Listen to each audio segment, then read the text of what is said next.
यहाँ पर देख रहे हैं देश का प्रयोग लिखा गया है।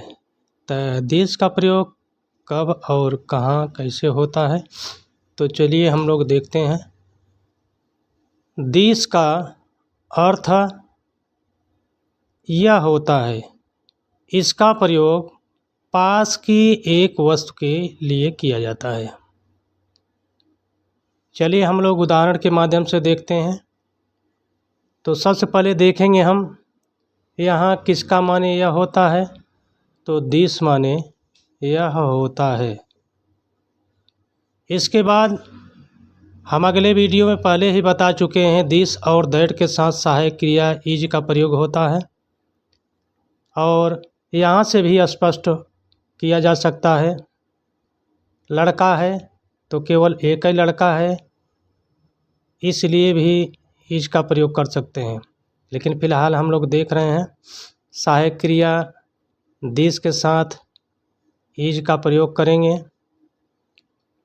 इसके बाद मामला फंस रहा है आप लोगों का ए और एन में। तो ए एन के बारे में पहले आप लोगों को बताया जा चुका है, फिर भी आप लोग देखते रहिए। यहाँ खाली स्थान छोड़ रहे हैं, आगे बढ़ते हैं। किसका माने लड़का, तो बॉय माने लड़का होता है। तो बॉय में पहला अक्षर बी है, बी व्यंजन है, इसलिए इससे पहले हमें ए का प्रयोग करना चाहिए। इसके बाद अगला उदाहरण, दिस माने यह होता है। अब दिस के साथ सहायक क्रिया इज का प्रयोग करेंगे। इसके बाद फिर मामला गड़बड़ हो गया, खाली स्थान छोड़िए। इसके बाद आगे बढ़िए। किसका माने संतरा, ऑरेंज माने संतरा होता है।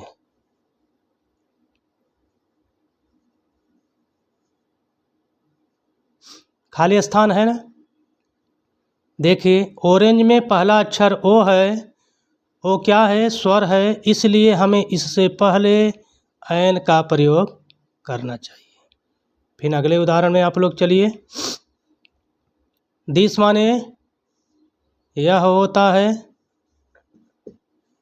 इसके बाद सहायक क्रिया इज का प्रयोग करेंगे, फिर खाली स्थान छोड़िए।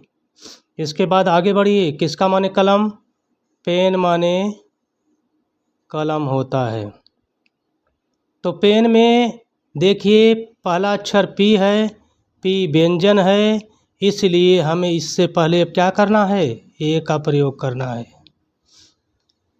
इसके बाद और भी माध्यम से इसको समझा जा सकता है। जैसे यहाँ पर देख रहे हैं, व्हाट इज दिस।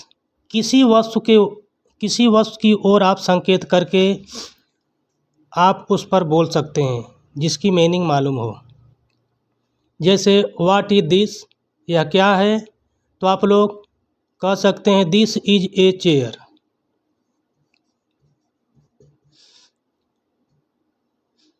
इसके बाद और कुछ दिखाई दे रहा है, व्हाट इज दिस, यह क्या है, this is a cow. What is this, यह क्या है, दिस इज ए डॉग, यह एक कुत्ता है। अनेक उदाहरणों से आप लोग समझ सकते हैं।